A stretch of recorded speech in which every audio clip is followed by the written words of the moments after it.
तुंगनाथ मंदिर दुनिया का सबसे ऊंचा शिव मंदिर जो 12,000 फीट की ऊंचाई पर उत्तराखंड के चोपता में स्थित है।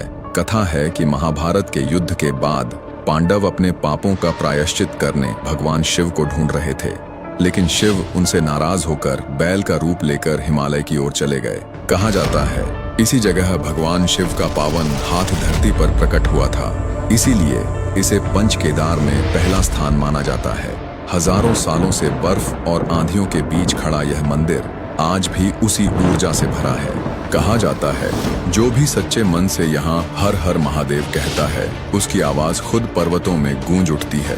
तुंगनाथ सिर्फ एक मंदिर नहीं बल्कि साक्षात शिव की शक्ति का जीवित प्रमाण है। वीडियो पसंद आया हो तो पेज को लाइक और फॉलो जरूर करें। मां कामाक्षी एक ऐसा स्थान जहां देवी की शक्ति इतनी प्रबल मानी जाती है कि यहां हर प्रार्थना तुरंत सुनी जाती है। कहा जाता है यहां स्वयं मां कामाक्षी आज भी जीवित रूप में विराजमान है। तमिलनाडु का कांचीपुरम, जिसे सप्तपुरी यानी 7 पवित्र नगरों में गिना जाता है, यहीं स्थित है कामाक्षी अम्मन मंदिर, जो मां पार्वती के शक्ति स्वरूप की पूजा का सबसे प्रमुख केंद्र है।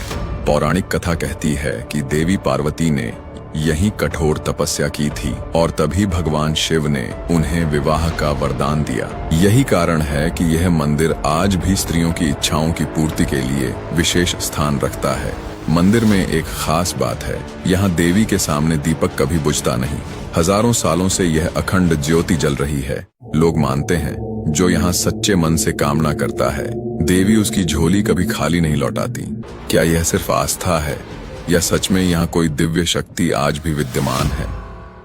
एक मंदिर है जहाँ परछाई देखकर पता चलता है कि भविष्य में क्या होने वाला है, तो क्या आप मानेंगे? मध्य प्रदेश में स्थित है उज्जैन का काल भैरव मंदिर। यहाँ हर साल एक दिन सूरज की किरणें और मंदिर की मूर्ति की परछाई ऐसी दिशा में पड़ती हैं जिसे देखकर भविष्य की घटनाओं का संकेत माना जाता है। कहा जाता है अगर मूर्ति की छाया पूरी दिखाई दे तो साल शुभ होगा, लेकिन अगर छाया अधूरी रहे तो मानी जाती है आपदा या बड़ी घटना की चेतावनी। मजेदार बात, साइंटिस्ट इस शैडो अलाइनमेंट को एक्सप्लेन नहीं कर पाए हैं, क्योंकि ये घटना साल में सिर्फ एक बार ही होती है और बिल्कुल उसी दिन जब भविष्य फल निकाला जाता है। ऐसे ही भारतीय विज्ञान और चमत्कारी तकनीकों के लिए चैनल को लाइक और सब्सक्राइब जरूर करें। कैलाश पर्वत, जहां हर झोंका, हर गूंज बस यही कहती है हर हर महादेव। कैलाश पर्वत, जिसे हिंदू धर्म में शिवलोक, भगवान शिव और माता पार्वती का धाम कहा जाता है, यहीं से सृष्टि की धड़कन चलती है। चारों धर्म इसे पवित्र मानते हैं, लेकिन हिंदू मान्यता कहती है कैलाश पर चढ़ना देवता के निजी लोक को भंग करना है। इसलिए जिसने भी शिखर पर चढ़ने की कोशिश की वो या तो रास्ते से लौट आया या हमेशा के लिए खो गया। कैलाश की आकृति अद्भुत है, जैसे किसी ने पत्थरों से पूर्ण पिरामिड गढ़ा हो। पास ही मानसरोवर झील है जो जीवन और सकारात्मक ऊर्जा का प्रतीक है, और उसके विपरीत राक्षस ताल जो विनाश और नकारात्मकता का। ये मानो शिव के सृजन और संहार का शाश्वत संतुलन हो। तीर्थयात्री कहते हैं कैलाश के पास पहुंचते ही एक दिव्य उपस्थिति महसूस होती है, जैसे किसी अदृश्य शक्ति की छाया आपको देख रही हो। कैलाश सिर्फ एक पर्वत नहीं, ये भगवान शिव का अनंत लोक है, जहां पहुंच पाना इंसान के लिए असंभव है, क्योंकि ये धाम है स्वयं महादेव का। एक शिवलिंग जो खुद से जलता है, ना तेल ना बाती, फिर भी हर रात इसमें आग जलती है।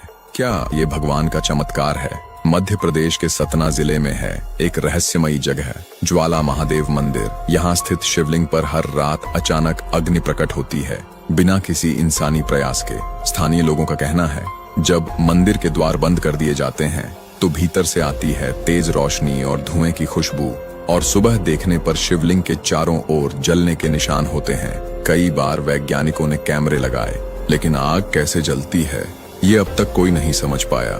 कुछ मानते हैं कि ये अंडरग्राउंड गैस लीक हो सकती है, लेकिन पुजारी कहते हैं यह महादेव की साक्षात ज्वाला मूर्ति है। वीडियो पसंद आया हो तो चैनल को लाइक और सब्सक्राइब जरूर करें।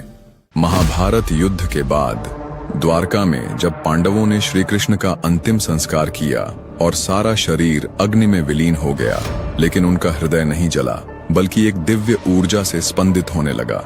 अर्जुन ने वह ब्रह्म पदार्थ नदी में प्रवाहित कर दिया।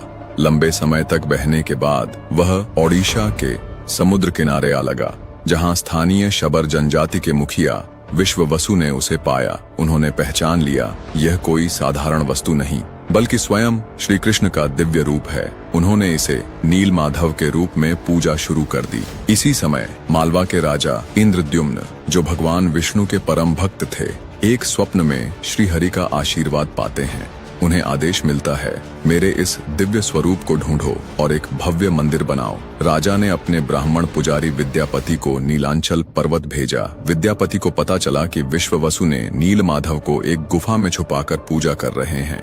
यही आदेश बना जगन्नाथ मंदिर की नींव। एक मंदिर जो हर रात समंदर में डूब जाता है और सुबह फिर जमीन पर आ जाता है। ये रहस्यमयी मंदिर है श्री स्तंभेश्वर महादेव मंदिर, गुजरात के भरूच जिले में अरब सागर के किनारे। दिन में जब समंदर शांत होता है, भगवान शिव की विशाल शिवलिंग दिखाई देती है, लेकिन जैसे ही ज्वार आता है, मंदिर धीरे धीरे उठता है पूरी तरह। फिर जब पानी उतरता है, मंदिर दोबारा प्रकट हो जाता है, बिल्कुल वैसा ही जैसे पहले था। वैज्ञानिक इसे टाइड फेनोमेनॉन कहते हैं, लेकिन भक्तों के लिए ये शिव जी की लीला और चमत्कार है।